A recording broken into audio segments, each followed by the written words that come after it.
Good afternoon, everyone. Thank you for attending. I hope you've all had a great exhibition so far here in Paris. Thank you for being here today, and I welcome you to Urenco's workshop. We're going to be looking at enriching the future for a sustainable net zero world. So, according to IEA, um, nuclear power accounts for around 10% of global electricity production in the world. In advanced economies, that rises to around 20%. Where we are today in France, it was actually 63% of electricity production last year.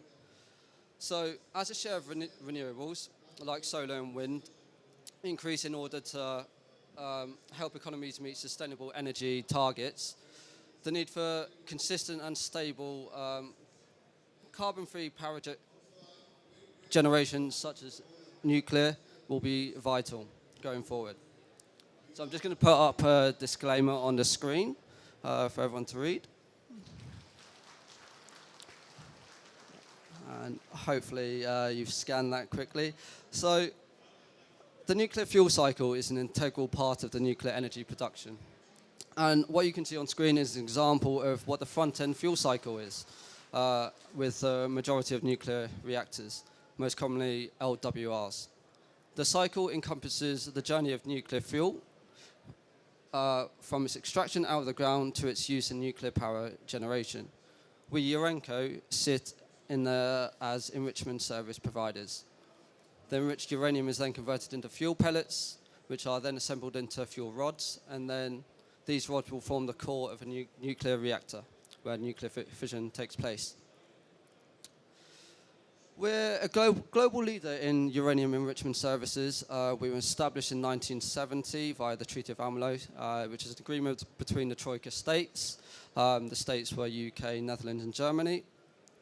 And in 1991, actually, the production of stable isotopes for various purposes, medical research and industrial applications, started at Urenco, Netherlands. In 1992, there was a Treaty of Washington, which paved the way for our technology to be used in the US. And in 2010, we began production at our US enrichment facility. By 2012, we began operations of Urenco Nuclear Stewardship, which is responsible for the management of nuclear materials, decommissioning, and recycling. And in 2019, we opened our tails management facility, which is responsible for deconverting the byproduct of our enrichment process. We operate 3 enrichment facilities in Europe and the only commercially operating enrichment facility in the US, with 4 geographically distinct sites in 4 countries, operating under 4 regulatory bodies. We are the most globally and geopolitically diverse enrichment supplier in the world. And as of December last year, our total capacity was 17,900 tons through. We've been producing LEU since the 1970s and moving up to 5% enrichment over the 20-year period, and LEU serves as a fuel for many light water reactors and AGRs. LEU Plus is high enrichment of up to 10%, which is expected to create efficiencies for LWRs in terms of reload cycle length and economics for ATF. LEU Plus will serve LWRs that require enrichment up to 8%, and some advanced reactors that might be moving up to 10%. Many leading reactor designs will require HALEU, which is enrichment up to 20%. So our progress is being made towards delivering next generation fuels, with licensing underway to allow production of up to 10% at Urenco US and up to 7% at Urenco UK. And this is around the 2025 timeframe. We will utilize our proven technology and know-how to produce HALEU. So our design work on a HALEU module that will deliver up to 20% is ongoing. This is to enable the market for the next generation of reactors that require high assay, low enriched uranium. We're an active participant in various UK and US government initiatives defining and supporting funding for investment into HALEU-based fuels. In July this year, we submitted a notice of intent to NRC to license a HALEU facility in the US. The location of the facility will depend on market needs, constraints, and regulatory certainty going forward. So to summarize this introduction, we are an international supplier of uranium enrichment services with over 50 customers in 19 different countries. We continue to invest into capacity modernization for our core business. We are investing into the development of LEU Plus and HALEU going forward for both existing customers and the next generation of reactors. And this is to enable a robust supply chain from now into the future. And our commitment to achieving net zero by 2040 supports sustainability for our industry. I will now hand over to James, who will talk to you about Urenco nuclear stewardship.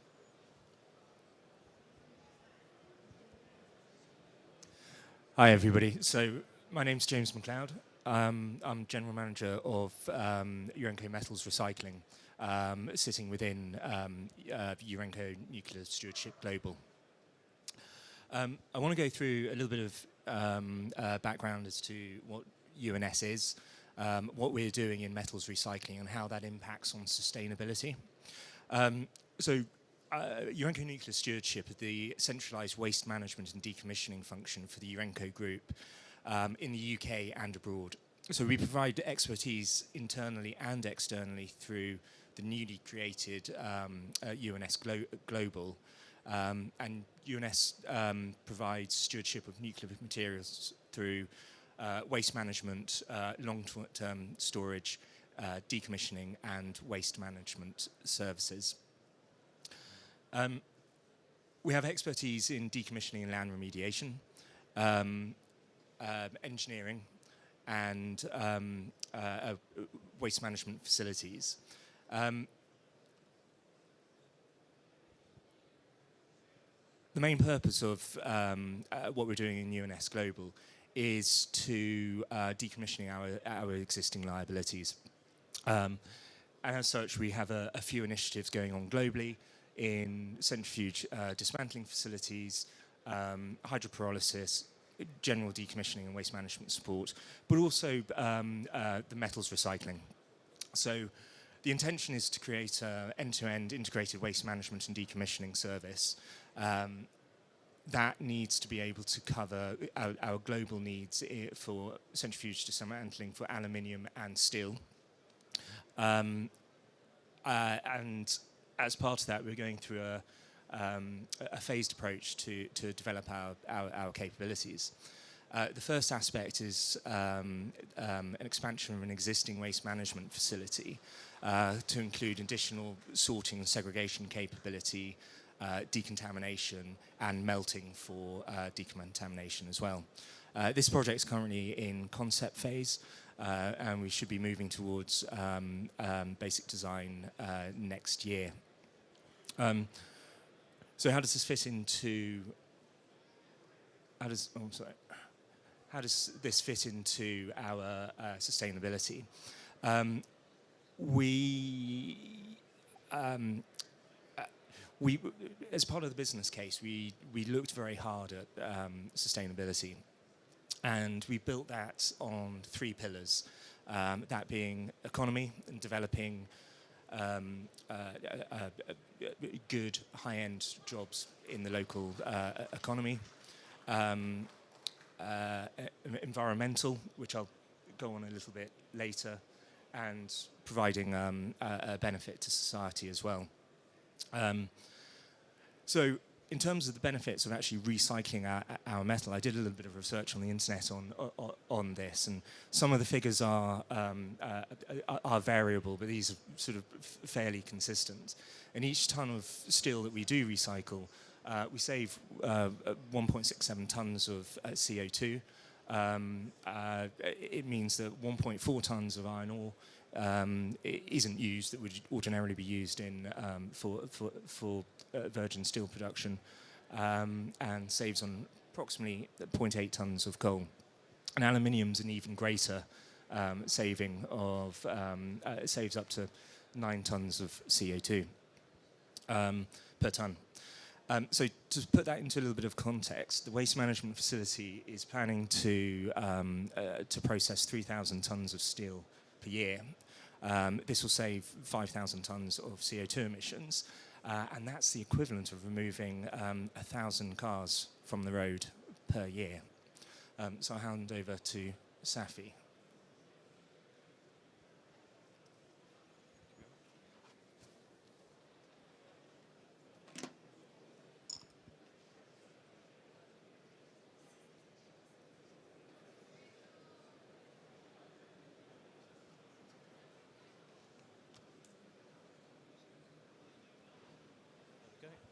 Good afternoon, everyone. My name is Safi Syed. I work in the business development team at Urenco.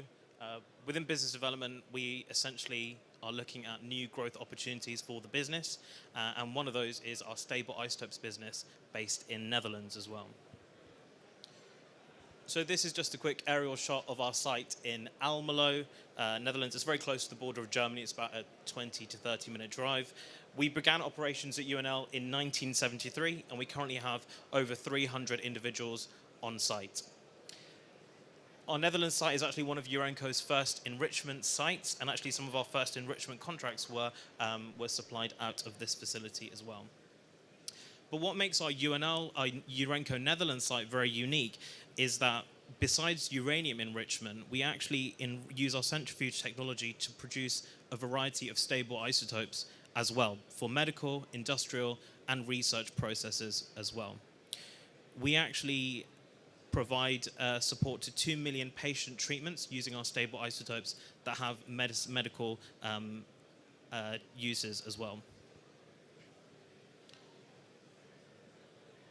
So that's just where our facility is. I'm going to talk very quickly about the 4 key areas of our stable isotopes team. So the first one is our marketing and sales department, who are experienced in handling all of our contractual obligations. The second is development. R&D is a key part to the Urenco DNA, and our R&D department consists of specialists who work in a high-tech environment. The third area is production. This is one of our core processes, and we pride ourselves on having some of the most advanced and modern production facilities in the world that are constantly being improved and expanded as well.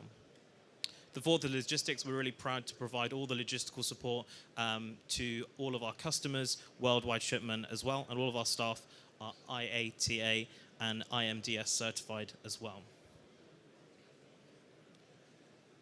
So in terms of talking about some of our key activities, namely enrichment and depletion, using some of our advanced ultracentrifuge technology, we're able to actually enrich certain materials to exceed over 99% and or below 1% as well. So the process is based on the principle in a closed box that all molecules have the same energy, and so what often happens is the lighter ones are more likely to hit the side of the container. If you can have a gap at the end, you can control the output as well, and that's essentially what we do using our gas centrifuge technology. We also offer chemical conversion, product processing, and one of the key elements that we look at is business development, so working with the market to develop new products and also looking at the marketing and sales element as well. The way we do this in terms of our enrichment is through our cascades. So we have 2 types of cascades in Netherlands. The first is our dedicated production, so such as for depleted zinc, but we also have flexible production cascades. So cascades, our newest one is our LDV cascade. That's named after the Leonardo da Vinci cascade. This can produce germanium, silicon. We also have flexible cascades for tellurium, and we also have single centrifuges looking at R&D projects that we get involved in as well. So where do our products get used? Well, we have 3 key unique areas. The first is industrial. So we actually support the nuclear industry, such as using depleted zinc 64. That can support in corrosion, cracking, and reducing the effects. We also use iridium in non-destructive testing, and also germanium in the semiconductor industry as well. The second is medical. So I talked about 2 million patients that get support from diagnostics, such as using molybdenum, therapy using iridium, and pain relief as well. The third area is research. So a lot of our stable isotopes are used in several studies, such as food uptake studies, material research, and nuclear physics as well. That being said, as I mentioned before, R&D is a key part of our DNA, so we're continuously developing and expanding our enrichment capacity as well.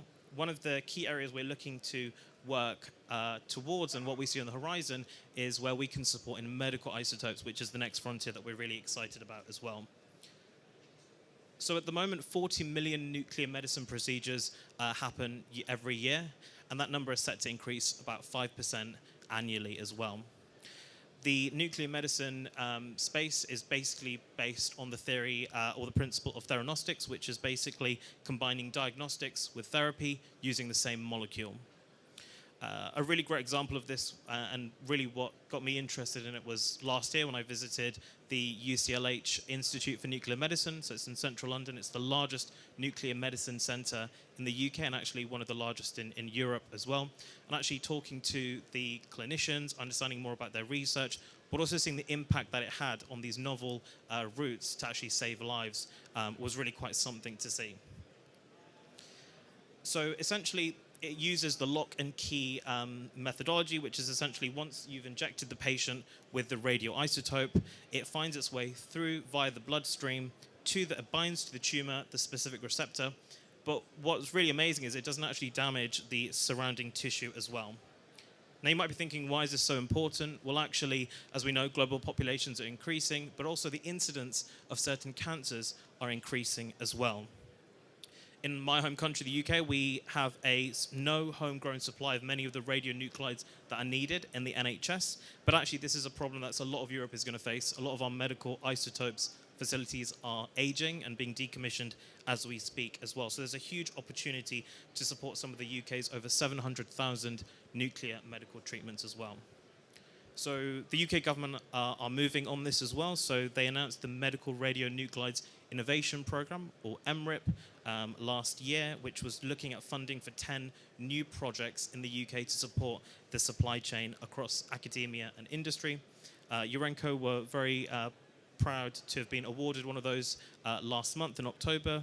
So we won the development of copper radionuclides, so looking at copper-64 as a theranostic pair as well. So again, we're really proud to work on this space. I'm personally really motivated and really interested to see where we can support further and provide further social value for patients as well.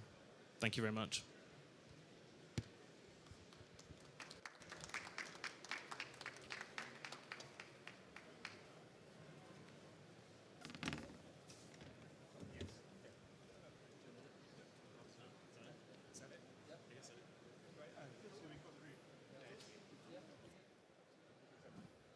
Thank you very much. If you have any questions, we'd be delighted to discuss them in the workshop room next door.